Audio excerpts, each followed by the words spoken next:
ఇచ్చింది భర్తే అన్నటువంటి వార్తని హైలైట్ చేశారు. ఉరి ఎలా వేసుకోవాలో చెప్పి భార్యను ఆత్మహత్యకు ప్రేరేపించిన వ్యక్తిని వైఎస్ఆర్ కడప జిల్లా మున్నూరు పోలీసులు ఆదివారం అరెస్ట్ చేశారు. సీఐ లింగప్ప కేసు వివరాలు వెల్లడించారు. ఆయన కథనం ప్రకారం నందనూరుకు చెందిన railway loco pilot Sriram Srinivas 2017లో కృష్ణవేణిని రెండో పెళ్లి చేసుకున్నాడు. వీడు బోయినపల్లిలో శ్రీరామ్ నగర్లో నివాసం ఉండేవాడు. శ్రీరామ్ మద్యానికి బానిసే తరచూ భార్యతో గొడవపడేవాడు.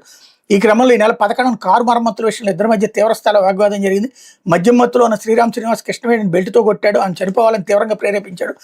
మనోవేదన గురైన మృతురాలు బెడ్రూమ్లోకి వెళ్ళి లోపల నుంచి గడి పెట్టుకుని ఉరివేసుకుంటుండగా నిందితుడు ఆమెను కాపాడకపోగా ఆ దృశ్యాన్ని కిటికీలో నుంచి భార్య సెల్ ఫోన్లోని వీడియో తీశాడు. ఉరి అలాగాది కృష్ణ సరిగ్గా వేసుకుంటూ వికృతంగా నవ్వుతూ పైశాచికత్వం ప్రదర్శించాడు.